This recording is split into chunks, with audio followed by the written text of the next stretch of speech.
Hello കൂട്ടുകാരെ, welcome to bliss family. ഇന്നാണ് എൻ്റെ വൈഫിൻ്റെ പിറന്നാൾ. അതെല്ലാ കൊല്ലവും എനിക്ക് നല്ല ഓർമ്മ കേട്ടോ. സംഭവം ഓണം കഴിഞ്ഞിട്ട് പിറ്റേ ദിവസമാണ്.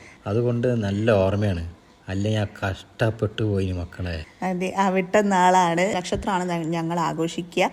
അപ്പോൾ അതായതുകൊണ്ട് നിങ്ങൾ രക്ഷപ്പെട്ടില്ലെങ്കിൽ ഓണം കഴിഞ്ഞിട്ടുള്ള ദിവസമായതുകൊണ്ട് നല്ല ഓർമ്മയാണ്. അപ്പോൾ പിറന്നാൾ സമ്മാനമൊക്കെ കിട്ടിയിട്ടോ. എല്ലാരും കണ്ടില്ലേ പിറന്നാൾ സമ്മാനം തന്നത്? നല്ല ഒന്നാന്തരം പിറന്നാൾ സമ്മാനം കൊടുത്തിട്ടോ. പോകുന്നത് അമ്പലത്തിലെ എല്ലാവരും വാങ്ങി കൊടുത്തിട്ടുണ്ട്. വേറെ സമ്മാനമൊന്നും ഇല്ല. ഇതല്ലേ നമുക്ക് കൊടുക്കാൻ പറ്റുള്ളൂ. ചെലവില്ലാത്ത സമ്മാനാണല്ലോ, അതും അറിയാലോ. അനശ്വരമാണ്, അത് നശിക്കാത്തതാണ്. അപ്പം രാവിലെ തന്നെ ഞങ്ങൾ അമ്പലത്തിലേക്ക് പോകാനുള്ള ഒരുക്കത്തിലാണ്. അപ്പം ഇന്ന് നമ്മൾ ഓണം കഴിഞ്ഞ് പിറ്റേ ദിവസമാണല്ലോ. അപ്പം അന്ന് ആണല്ലോ എല്ലാവരും വിരുന്ന് പോണ ദിവസമായിരിക്കും. കല്യാണം കഴിഞ്ഞവരൊക്കെ ഒരേ ഭാര്യ വീട്ടിലേക്ക് പോണ ദിവസമാണ് ഇന്ന്. പറഞ്ഞിട്ടുണ്ടോ കല്യാണം? പിന്നെ അത് പണ്ട് മുതലേ ഉണ്ടായിട്ടുള്ളൊരു ചടങ്ങാണ്. മാറ്റം വരുത്തിക്കൂടെ? എന്തിനാ അല്ല, വെറുതെ എന്നിട്ട് പോവാണ്ട് ഇവിടെ ഇരിക്കാനാ? അല്ലേ അങ്ങോട്ടും ഇങ്ങോട്ടും ഒക്കെ പോകണ്ടേ. പിന്നെ ഓണാകുമ്പോഴല്ലേ അങ്ങനെയൊക്കെ എല്ലാവരും കൂടുമ്പോൾ ഒരു ഉഷാറല്ലേ. ഒരുക്കും വേണ്ടേ, മക്കളൊക്കെ വരുന്നത് അന്നൊരു ദിവസം ആകുമ്പോ ഒരു സന്തോഷം ഉണ്ടാവില്ലേ? ആയിക്കോട്ടെ. നിങ്ങൾക്കുണ്ട് രണ്ട് പെൺകുട്ടികള്. ഉഷാറ് കുറയ്ക്കണ്ട, നമുക്ക് പോവാം. ആദ്യം അമ്പലത്തേക്ക് പോവാ. ഏതാ അമ്പലം? ഏതാ അമ്പലം? തളി മഹാവിഷ്ണു ക്ഷേത്രം, അഴിഞ്ഞിലത്താണ്, രാമനാട്ടുകര കഴിഞ്ഞിട്ടുള്ള റോഡ് സൈഡിലാണ്. അങ്ങനെ ഞങ്ങൾ അമ്പലത്തിലേക്ക് കയറി. ഇന്നിവിടെ തിരക്കൊന്നുമില്ല, ആളൊക്കെ കുറവാണ്. അല്ലെങ്കിൽ നല്ല തിരക്കുണ്ടാവുന്ന ഒരു അമ്പലമാണ്. വലിയ പൂക്കളുണ്ട് കേട്ടോ അവിടെ. ഒന്ന് കാണിച്ചു കൊടുക്ക് പൂക്കള്. അപ്പൊ ഇതാണ് അവിടെ ഇട്ട പൂക്കളാണ്, തിരുവോണത്തിന് ഇട്ടത്. ഇന്നിപ്പോ പിറ്റേ ദിവസം ആയതുകൊണ്ട് ആൾക്കാർ കുറവാ. ഇന്നലെ എല്ലാരും വന്ന് പോയിട്ടുണ്ടാവും. ഇതെന്തിപ്പോ നിങ്ങൾ നിഴലെടുത്ത് നടക്കുന്നത്? ശ്രീകൃഷ്ണമാണത് മൈപ്പീരെ ചെയ്യില്ലേ, അതാണ്. എല്ലാവരും നിമിത്തായതാ. നല്ല സുഖം ഉണ്ടായിരുന്നു രാവിലെ തന്നെ കേട്ടോ. ഇവിടെ ഒരു നിശബ്ദതയായിരുന്നു അല്ലേ? അതെ, അത് ഓണം കഴിഞ്ഞിട്ടുള്ള ദിവസമാണ്, അതാണ് ഒന്നത് അന്നത്ര ആൾക്കാർ കുറവ്. അങ്ങനെ ഞങ്ങൾ അമ്പലത്തിൽ നിന്ന് ഇറങ്ങി. അങ്ങനെ ഞങ്ങൾക്ക് പ്രസാദം കിട്ടിയിട്ടുണ്ടായിരുന്നു. അങ്ങനെ കൽക്കണ്ടാണ്, അവിടെ പുഷ്പാഞ്ജലിയാണ് ഞങ്ങൾ കഴിച്ചത്. അപ്പം കൽക്കണ്ടാണ് അവിടുത്തെ പ്രസാദം. കൽക്കണ്ടം മാത്രമല്ല, പിന്നെ ഉണക്കമുന്തിരി ഉണ്ടാകും അതിൻ്റെ കൂടെ തന്നെ. അത് രണ്ടും കൂടെ ഒരു പാക്കറ്റിലാക്കിയിട്ട്. അപ്പം അത് കൽക്കണ്ടം ഇങ്ങനെ കഴിക്കാനൊരു പ്രത്യേക രസമാണല്ലേ, അമ്പലത്തിൽ നിന്ന് കിട്ടിയിട്ട് കഴിക്കുമ്പോൾ. നമ്മൾ മധുരമാണ് പറഞ്ഞ് നമ്മൾ അങ്ങനെയൊക്കെ കിട്ടുമ്പോൾ കഴിച്ചു പോകും. അത് പിറന്നാൾ അതിനെ കൊണ്ട് എല്ലാവരും വായലൊക്കെ ഇട്ട് തരുന്നുണ്ട്. അപ്പൊ പിറന്നാളിന്റെ ദിവസത്തിന്റെ ഒരു പ്രത്യേകത എന്താ വെച്ചാല് നമ്മളാണ് അന്നത്തെ സ്റ്റാർ. അന്നൊരു പ്രത്യേക സ്നേഹമായിരിക്കില്ലേ ഉണ്ടാവും എല്ലാവർക്കും. എന്നും ബർത്ത്ഡേ ആയിട്ടുണ്ടെങ്കിൽ എത്ര നന്ദിനി. പിന്നെ അപ്പോൾ പിറന്നാൾ പറഞ്ഞാൽ നമ്മൾ എത്ര പ്രായമായാലും വേണ്ടില്ല, നമുക്ക് ആ ഒരു പിറന്നാളിൻ്റെ ദിവസം നമുക്ക് തന്നെ ഒരു പ്രത്യേക ഒരു ഫീലാണ്. ഞാനാണ് ഇന്നത്തെ ആള്. ഞങ്ങൾ അങ്ങോട്ടൊന്നും പോകണ്ട, വയസ്സ് കൂടിക്കോട്ടെ. അപ്പോൾ ഇന്നത്തെ ദിവസം നമുക്ക് വയസ്സ് കൂടുക എന്നുള്ളത് ആലോചിക്കേണ്ട. നമ്മൾ ജനിച്ച ദിവസമാണ്, നമ്മൾ ഈ ഭൂമിയിലേക്ക് വന്ന ദിവസമാണെന്ന് മാത്രം ആലോചിച്ചാൽ മതി. ഞാനൊരു സത്യം പറഞ്ഞോളൂ. അങ്ങനെ ഞങ്ങൾ വീട്ടിലേക്ക് തിരിച്ചു പോയി. ഇനി അവിടെ നിന്ന് ഞങ്ങൾ ചായയൊക്കെ കുടിച്ച് വീട്ടിലെത്തിയിട്ട് പിന്നെ ചായയൊക്കെ ഉണ്ടാക്കി. അതിനുശേഷം ഞങ്ങളൊക്കെ ഡ്രസ്സൊക്കെ ഒന്ന് മാറ്റി. ഞാൻ മാറ്റിയിട്ടില്ല, മോളൊക്കെ മാറ്റി. അങ്ങനെ ഞങ്ങൾ നേരെയാ എൻ്റെ വീട്ടിലേക്ക് പോന്ന്. അരക്കിണറെത്തി. അപ്പം അച്ഛനതാ ചെടിക്ക് വെള്ളം നനയ്ക്കുന്ന. അപ്പം ചേച്ചിയും മക്കളും ഹസ്ബൻഡും ഒക്കെ നേരത്തെ ഞങ്ങളെക്കാളും മുന്നേ അവിടെ എത്തിയിട്ടുണ്ട്. എത്തിക്കഴിഞ്ഞാൽ പിന്നെ ഇവർക്കുള്ളൊരു പണിയാണ് ഇത്. പിന്നെ വേറെ സംസാരങ്ങളൊന്നുമില്ല. രണ്ട് മൂലയിൽ ഇരുന്നിട്ട് ഇതാ ഫോണിൽ നോക്കിയിരിക്കുക ചെയ്യാ. അളിയന്മാരൊന്നുമില്ല, ആകെ ഇവർ മാത്രമേ ഉള്ളൂ. അതുകൊണ്ട് വേറെ എന്റർടൈൻമെന്റ് ഒന്നും ഇല്ല. അതാണ് പ്രശ്നം. ഇതിന്റെ പോരെ പേപ്പർ വലിച്ചു കയറി പഠിക്കാൻ പേപ്പറും ഇല്ലല്ലോ അന്ന്. മക്കളാണെങ്കിൽ ഇതാ റൂമിൽ ഇരുന്നിട്ട് ഓരോതായിട്ടുള്ള കളികളാണ് ഇവിടെ നടക്കുന്നത്. ഇന്ന് പിറന്നാളായതുകൊണ്ട് പിന്നെ അമ്പലത്തിലൊക്കെ പോയതിനെ കൊണ്ട് ഞാനിവിടെ കുറച്ച് ലേറ്റായിട്ടാണ് എത്തിയത്. അപ്പം അതിൻ്റെ ഒരു മുഖം കറുപ്പ് ഓള് വന്ന പാടെ എന്നോട് കാണിച്ച്. അങ്ങനെയല്ല കേട്ടോ, വെറുതെ തമാശക്ക് നേരം വൈകി വന്നേന്. പണി എടുക്കണ്ടേ വിചാരിച്ചിട്ട്. അപ്പോൾ ഓള് ഞങ്ങൾ ബിരിയാണിയാണ് അന്ന് ഉണ്ടാക്കുന്നത്. ഞങ്ങളെല്ലാവരും കൂടിയിട്ട് ഉണ്ടാക്കുകയാണ്. അപ്പം ഞാൻ വന്നത് നെയ്ച്ചോറ് പോലെ വെച്ചിട്ടുണ്ട്. ഓള് ചിക്കനും മസാലയൊക്കെ തേച്ച് വെച്ചിട്ടുണ്ട്, ഓളും അമ്മയും കൂടെ. അങ്ങനെ ഞങ്ങൾ ദമ്മിടാനുള്ള പരിപാടിയാണ്. ചിക്കൻ വേറെ പുറത്ത് വെച്ച് വേവിച്ചിട്ട് ദമ്മിടാനുള്ള പരിപാടിയാണ് ഇവിടെ നടക്കുന്നത്. ചിക്കൻ കാണേണ്ട ഇതിൻ്റെ ഉള്ളിൽ ഇതാ കിടക്കണം. ഇനി അതിൻ്റെ മേലെയാണ് ഇല ഇട്ടിട്ട് നെയ്ച്ചോറ് വെച്ചിട്ട് ദമ്മിട്ട് മൂടി സെറ്റാക്കുകയാണ് ചെയ്യുന്നത്. അപ്പം ദമ്മിടുന്ന മണം മണത്തിട്ട് ഇവിടെ ഒരാൾ വന്ന് നോക്കുന്നുണ്ട്, ബിരിയാണി ആയോ എന്ന് നോക്കിയിട്ട്. ആരാ? അതാണ് ഞാൻ. അതാ വന്ന് നോക്കുകയാണ്. നിങ്ങൾ പറഞ്ഞു ഇപ്പോഴൊന്നും ആവൂല, ഞങ്ങൾ കുറച്ചവിടെ പോയിരുന്നു, ഇനി ഫോണ് കളിച്ചിരുന്നോളി. ഞാൻ വിചാരിച്ച സ്മെല്ല് വന്നപ്പോൾ എടുത്ത് വിളമ്പാൻ തിന്നാനായിരിക്കുന്നു. തിന്നാനായിട്ടൊന്നുമില്ല, അവിടെ ഫോണ് കളിച്ചിരുന്നോളി, കഴിക്കാനായാൽ വിളിക്കുന്നുണ്ട്, അപ്പം എണീച്ച് വന്നാൽ മതി. ഇങ്ങനെ വെറുതെ ഇരുന്നപ്പോഴേ വിശക്കുന്നു, പിന്നെ സ്മെല്ല് വന്നപ്പോഴേ. അപ്പം നിങ്ങൾ വെറുതെ ഇരുന്നപ്പോഴാണല്ലേ നിങ്ങൾ പേരക്ക വാങ്ങിക്കൊണ്ടുവന്നത്? അതെ അതെ, ഇപ്പോൾ ഒരു വലിയ പേരക്ക ഉണ്ടല്ലോ, ആ സൈസ് പേരക്കയാണ് വാങ്ങിക്കൊണ്ടുവന്നത്. നല്ല ടേസ്റ്റ് ഉണ്ടല്ലേ ഇത് കഴിക്കാനായിട്ട്. ഞങ്ങൾ ഇതിൽ പേരക്ക കണ്ടപ്പോൾ വാങ്ങിയതാണ്. നല്ല ടേസ്റ്റ്, നല്ല മധുരം ഉണ്ട് കേട്ടത്. ഉപ്പും മുളക് പൊടിയും കൂടെ ചേർത്ത് മിക്സ് ആക്കിയിട്ടാണ് അതിന്റെ മേലെ തേച്ച് കഴിക്കുന്നത്. പക്ഷെ ഓർക്കൊന്നും അധികം എരിവ് ഇഷ്ടമല്ല. എനിക്ക് കുഴപ്പമില്ല, ഞാൻ എത്ര സ്കൂളിൽ പഠിക്കുമ്പോൾ ഉള്ള ഒരു ഇതിലേക്ക് പോയില്ലേ, അതാണ്. അപ്പോൾ പേരക്ക കണ്ടപ്പോൾ അതാ എല്ലാവരും കൂടെ വട്ടം ചുറ്റി നിൽക്കുന്നുണ്ട് ഇത് കഴിക്കാനായിട്ട്. പുതിയ പരീക്ഷണം, പിള്ളേരൊക്കെ ആദ്യമായിട്ട് കഴിക്കുക അങ്ങനെ ഉപ്പും മുളകൊക്കെ ഇട്ടത്. അവർക്ക് ഇഷ്ടമാണ് ഉപ്പും മുളകൊക്കെ കൂട്ടി കഴിക്കുന്നത്. എന്ത് സാധനം ഇപ്പം കക്കിരി ആയാലും ചാമ്പയ്ക്ക ആയാലും ഒക്കെ അങ്ങനെ കഴിക്കാൻ ഭയങ്കര ഇഷ്ടമാണ്. ഇനി അടുത്തത് ബിരിയാണി ഇതാ മിക്സ് ആക്കൽ പരിപാടിയാണ്. ഇതിവിടെ കാലാകാലങ്ങളായിട്ട് ചേച്ചീൻ്റെ ഭർത്താവാണ് ഇവിടെ ചെയ്തുകൊണ്ട് പോരുന്നത്. ഏറ്റെടുത്തൊരു പരിപാടിയാണ് ഇത്. അതിന് ധാരാൾ കാവലും ഇരിക്കുന്നുണ്ട്. എന്തെങ്കിലും കിട്ടുമോ എന്ന് വിചാരിച്ചിരിക്കാൻ തോന്നുന്നു. അങ്ങനെ യുദ്ധം തുടങ്ങിയിരിക്കുകയാണ്. എങ്ങനെയുണ്ട് ബിരിയാണി? ബിരിയാണി അടിപൊളിയായിട്ടുണ്ട്.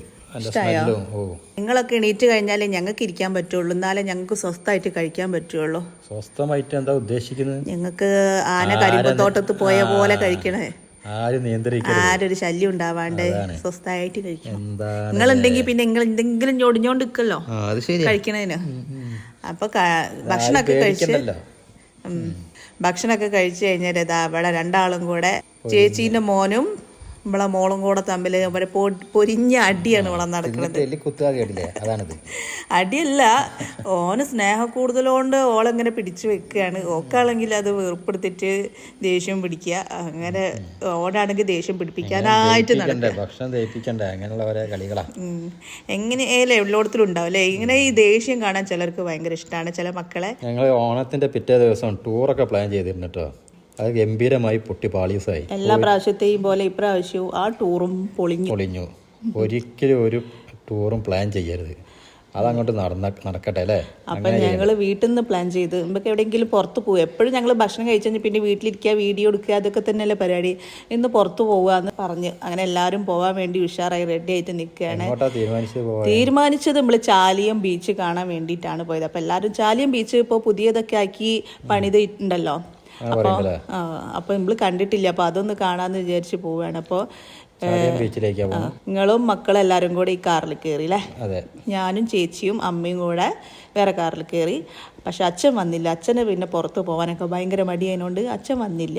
ഞങ്ങൾ മാത്രം പോയത്. എന്നിട്ട് അങ്ങനെ ചാലിയം ബീച്ച് കാണാലോ എന്ന് വിചാരിച്ചു. ഇപ്പൊ തന്നെ സമയം ഏകദേശം ഒരു 5 മണിയായിട്ടുണ്ട്. എങ്ങനെ ചാലിയത്തേക്ക് പോകുന്നത്? ചാലിയപ്പോൾ നമ്മൾ ബേപ്പൂരെത്തി. ബേപ്പൂരിൽ നിന്ന് പിന്നെ ജങ്കാറുണ്ട് ചാലിയത്തേക്ക്. പോലീസ് അറിയണ്ടല്ലോ, അങ്ങോട്ട് വണ്ടി ഒന്നും വിടുന്നില്ലല്ലോ. അതാണ് നമ്മള് ബേപ്പൂര് വണ്ടി പാർക്ക് ചെയ്ത് പിന്നെ അങ്ങോട്ട് പോലെ നല്ല തിരക്കുണ്ടാവും. അതാണ് ബേപ്പൂര് പോർട്ട് കണ്ടില്ലേ, തുറമുഖം. ഇവിടെയാണ് ബേപ്പൂർ തുറമുഖം ഉള്ളത്. അങ്ങനെ ഞങ്ങൾ അവിടെ നിന്ന് വണ്ടി പാർക്ക് ചെയ്തിട്ട് നടക്കുക, ജങ്കാറിന്റെ അവിടേക്ക് നടക്കുകയാണ്. പുളിമൂട് കേട്ടിട്ടില്ല? വണ്ടി പോവുകയാണ്. ഇത് അന്ന് ദിവസം ആയതുകൊണ്ട് നല്ല തിരക്കാണ്, അതുകൊണ്ട് വേറെ സ്ഥലത്താ പാർക്ക് ചെയ്യിപ്പിച്ചത് വണ്ടി. അപ്പൊ ഞങ്ങൾ അവിടേക്ക് നടന്നു പോകുകയാണ്. ജങ്കാർ സർവീസ് ഞാൻ ഇതുവരെ കേറിയിട്ടില്ല ജങ്കാറിൽ. നിങ്ങൾ കേറിയിട്ടുണ്ടോ? കേട്ടിട്ടുള്ളൂ, കേറിയില്ല. അപ്പൊ ഒരു ആടും വരുന്നുണ്ട് കേട്ടോ ഞങ്ങളെ കൂടെ. നിങ്ങൾ ചാലിയത്തേക്കാണോ ചോദിച്ചിട്ട് വരികയാണ്. അപ്പൊ നിങ്ങളെ വയ്യാലെയാ വരുന്നത്. അതാണ് നല്ല മനുഷ്യരെപ്പഴാ പോവുള്ളൂ. അപ്പൊ ആട് എന്താ അവിടെ വന്നത് അറിയാം. ഇത് പാത്തുമ്മന്റെ ആടാണോ എന്നൊരു സംശയം ഉണ്ട് കേട്ടോ. ഇവിടെ മതിലിന്റെ മുകളിൽ മുഴുവനും ബഷീറിന്റെ കഥയിലെ ചിത്രങ്ങളാണ് ഇവിടെ വരച്ചിട്ടുള്ളത്. അപ്പൊ ഇവിടെ ഇഷ്ടം പോലെ ആടുകളും ഉണ്ടാവലുണ്ട്. ചിലപ്പോ ബഷീറിന്റെ ആടായിരിക്കില്ലേ അത്, പാത്തുമ്മന്റെ ആട്. ബഷീറിന്റെ നാടല്ലേ ബേപ്പൂർ സുൽത്താനല്ലേ. അപ്പൊ അതായിരിക്കും മതിലിന്റെ മുകളിൽ ഫുള്ള് ബഷീറിന്റെ ചിത്രങ്ങളാണ് ഇവിടെ വരച്ചിട്ടുള്ളത്. ആ ആടതാ കണ്ടില്ലേ. അപ്പൊ ഒരു ബോട്ടിംഗ് ഒക്കെ ഉണ്ട് ബേപ്പൂര്. ഞങ്ങൾ അതിലൊന്നും നിന്നില്ല. അപ്പം ജങ്കാർ ഇതാ ഇവിടെ എത്തിയിട്ടുണ്ട്. അപ്പം ജങ്കാറിൻ്റെ സമയം ഇവിടെ 5:20 6 മണി വരെ ഉള്ളൂ. 6:20 പിന്നെ അവിടെ നിന്ന് ഇങ്ങോട്ട് റിട്ടേൺ. അപ്പോൾ ഞങ്ങൾ ഇവിടെ നിന്ന് കയറി ചാലിയത്തേക്ക് പോയി കഴിയുമ്പോഴേക്കും ഞങ്ങൾക്ക് ചാലിയത്ത് നിന്ന് അപ്പം തന്നെ ഇങ്ങോട്ടേക്ക് തിരിച്ചു വരാനുള്ള ഒരു സമയമായി പോകും. അപ്പം ഞങ്ങൾക്ക് അവിടെ കറങ്ങാനുള്ള ഒരു സമയം കിട്ടൂല. അപ്പം എല്ലാവർക്കും ഭയങ്കര നിരാശയായി. അയ്യോ എന്താ ഇപ്പം ചെയ്യുക, ജങ്കാറിലും കയറാൻ പറ്റിയില്ല, ചാലിയത്തും പോകാൻ പറ്റില്ല. അപ്പം എല്ലാവരും കൂടെ പ്ലാൻ ചെയ്ത് ഹൈലൈറ്റ് മാൾ എന്ന് പറഞ്ഞിട്ട് പോകാൻ പറഞ്ഞു. പിന്നെ ആർക്കും താല്പര്യമില്ല. മക്കൾക്കൊന്നും ഹൈലൈറ്റ് മാൾ അന്ന്. പുളിമോള് പിന്നെ നമ്മൾ എപ്പോഴും കാണുന്നതാണല്ലോ, അതുകൊണ്ട് ഹൈലൈറ്റ് മാളിലേക്ക് ആക്കി. അപ്പോൾ അമ്മയൊന്നും ഇതേവരെ നെസ്റ്റോ ഹൈപ്പർ മാർക്കറ്റിലൊന്നും പോയിട്ടില്ല. അപ്പോൾ അവിടെയൊക്കെ ഒന്ന് കാണാമെന്നും പറഞ്ഞിട്ട് മക്കൾ നിർബന്ധിച്ച് കൂട്ടിക്കൊണ്ടു പോവുകയാണ് ഇപ്പോൾ അത്. ഹൈലൈറ്റ് മാളിലേക്ക് പോവുക കേട്ടോ. അങ്ങനെ ഇതാ ഹൈലൈറ്റ് മാൾ എത്തിട്ടോ. ഇനി അതിൻ്റെ ഉള്ളിലേക്ക് ഞങ്ങൾ കയറാണ്. എന്നിട്ട് വണ്ടി പാർക്ക് ചെയ്യണ്ട അതിൻ്റെ ഉള്ളിൽ. അപ്പോൾ ലുലു മാൾ തുറന്നതുകൊണ്ട് ഇവിടെ തിരക്ക് കുറയും വിചാരിച്ച് പോകുന്നത് കേട്ടോ മക്കളെ. എന്നാലും എന്നാലും അങ്ങനെയല്ല, പണ്ടത്തെ അപേക്ഷിച്ച് നോക്കുമ്പോൾ ഹൈലൈറ്റ് മാള് നല്ല തിരക്കായി. ഞായറാഴ്ച തിങ്കളാഴ്ച പ്രത്യേകിച്ച് ഓണം കഴിഞ്ഞുള്ള ദിവസമൊക്കെ നല്ല തിരക്കായിരിക്കും ഉണ്ടാവുക. അങ്ങനെയല്ല, എന്നാലും തിരക്കുണ്ട്. അപ്പം അധികം ആൾക്കാർ ലുലു മാളിലേക്ക് പോകുന്നതുകൊണ്ട് ഇവിടെ ലേശം ഒരു കുറവുണ്ട്. അപ്പം അതാ നെസ്റ്റോ ഹൈപ്പർ മാർക്കറ്റ് എത്തി. ഇനി അതിനുള്ളിലേക്ക് കയറാൻ പോവുകയാണേ. അപ്പം അമ്മ ആദ്യമായിട്ടാണ് ഇതിൻ്റെ ഉള്ളിലൊക്കെ കാണുന്നത്. പക്ഷേ ഒരു സംഭവം ഉണ്ട്. എന്താണത്? നിങ്ങൾ മനഃപൂർവ്വം ചെയ്തതാണോ എനിക്കൊരു സംശയമുണ്ട്. അതെ. പേഴ്സിലാണെങ്കിൽ 5 പൈസ ഇല്ല ഞങ്ങളെ. ഇല്ലല്ലോ. ഫോണിലാണെങ്കിൽ ഗൂഗിൾ പേ ഉണ്ട്. ഫോൺ എടുത്തോ? അതെടുത്തില്ലട്ടെ. ഫോണ് മനുഷ്യൻ വീട്ടിൽ വെച്ച് മറന്നുപോയി. ആ തിരക്കില് വീട്ടിൽ വെച്ചിട്ട് ഫോൺ എടുക്കാൻ മറന്ന് നിങ്ങൾ മനഃപൂർവ്വം ഫോണാണ് വെച്ച് വന്നതാണോ എനിക്കൊരു സംശയമുണ്ട്. പാവം മക്കൾക്ക് എന്നിട്ട് ഒന്നും വാങ്ങാൻ പറ്റില്ല. അവരൊക്കെ ഇത് കണ്ട് നോക്കി നിന്ന് പോകുന്നതല്ലാണ്ട് ചെറിയ ചെറിയ ചില്ലറ സാധനങ്ങളൊക്കെ കുറച്ച് വാങ്ങി. എന്നിട്ട് ഇത് ജ്യൂസ്, എന്ത് ജ്യൂസാണ്? Pineapple juice. നല്ല രസമുണ്ട്. ചക്കനടുത്ത് ഈ ചക്കരി എല്ലാം കൂടി അവിടെ തിരിഞ്ഞളിക്കുക. പൈസ ഇല്ലാത്തതുകൊണ്ട് ഞാനും തിരിഞ്ഞളിച്ച. അവിടെ വാങ്ങിക്കൊടുക്കണ്ടല്ലോ. നേരത്തെ കണ്ട ഐസിൽ കളിക്കണോ, മഞ്ഞ് കളിക്കുന്ന പോലെ ഉണ്ട്. പിന്നെ ചേച്ചീൻ്റെ ഭർത്താവും ഉള്ളതുകൊണ്ട് കുറച്ച് അഡ്ജസ്റ്റ് ചെയ്ത് നമ്മൾ കുറച്ച് ജ്യൂസും കുറച്ച് സാധനങ്ങളൊക്കെ വാങ്ങി പോകുന്നു. അപ്പോൾ അമ്മ തക്കാളിയൊക്കെ വാങ്ങുന്നുണ്ട്. നല്ല ഓഫർ ഉണ്ടായിരുന്നു. നല്ല 10 രൂപയേ ഉള്ളൂ, വില കുറവുണ്ടായിരുന്നു. അതാണ് ഒരാൾക്കാർക്ക് 1 കിലോ കൊടുക്കണുള്ളൂ. അങ്ങനെ ഞങ്ങൾ നെസ്റ്റോന്ന് ഇറങ്ങി. ഇനിയിപ്പോ മാളിലേക്ക് അങ്ങോട്ട് കയറി. ഇതിലും ആള് ഉണ്ടാവേണ്ടതാണ്. ഇന്ന് ആള് കുറവാണല്ലേ. അപ്പൊ മാളിൽ കയറിയിട്ട് ഇപ്പം പ്രത്യേകിച്ച് വാങ്ങാനൊന്നുമില്ല. ഞങ്ങൾ ഓരോ ഷോപ്പ് കയറി ഇതേപോലെ സെൽഫി എടുത്ത് നടന്ന്. അധികം ആൾക്കാർ അതിനാ വരുന്നത്, ഫോട്ടോ എടുക്കേ, എന്നിട്ട് വാട്സപ്പ് സ്റ്റാറ്റസ് എടുക്കും. പിന്നെ അതൊക്കെയല്ലേ വേണ്ടത്. ഷോപ്പത്തെ ആൾക്കാർ ഇങ്ങനെ നോക്കി നിൽക്കുക, എന്നിട്ട് ഒന്നും വാങ്ങാതെ. അല്ലേ, എന്താണ് ഇങ്ങനെ വാങ്ങിക്കൂടെ? നിങ്ങൾ പൈസ എടുത്തില്ലല്ലോ. പേഴ്സ് വെക്കാൻ മറന്നുപോയി അല്ലേ. അങ്ങനെ പിന്നെ അധികം ഒന്നും മാള് കറങ്ങിയില്ല. പിന്നെ ഞങ്ങള് അച്ചോട്ടയ്ക്കല്ലേ വീട്ടിലിരിക്കുന്നത്. കൊറേ കറങ്ങാൻ അഞ്ഞു കൊണ്ടു കിട്ടോ അവിടെ സ്ഥലം. പിന്നെ പെട്ടെന്ന് നേരം പോകുന്ന അറിയില്ല. അവിടെ കയറിയാല് കുറേ ഷോപ്പുണ്ട് കാണാൻ. പിന്നെ ഞങ്ങൾ വീട്ടിലെത്തി ഭക്ഷണമൊക്കെ കഴിച്ച് പിന്നെ രാത്രിത്തെ ഫുഡും ഒക്കെ കഴിച്ച് കഴിഞ്ഞാൽ പിന്നെ ഞങ്ങൾ ഓരോരുത്തരായിട്ട് ചേച്ചിയും മക്കളും ഹസ്ബൻഡും കൂടെ ഓരോരോ വീട്ടിലേക്ക് പോയി. അത് കഴിഞ്ഞിട്ട് പിന്നെ ഞങ്ങൾ വീട്ടിലേക്ക് പോയി. അങ്ങനെ അന്നത്തെ ദിവസം അവിടെ കഴിഞ്ഞു. അപ്പോൾ ഞങ്ങളെ ചാനൽ എല്ലാവരും സബ്സ്ക്രൈബ് ചെയ്യുക, ലൈക്ക് ചെയ്യുക, കമൻറ്റ് ചെയ്യുക, ഷെയർ ചെയ്യുക. ഓക്കെ. അപ്പം ഓക്കെ, ബൈ.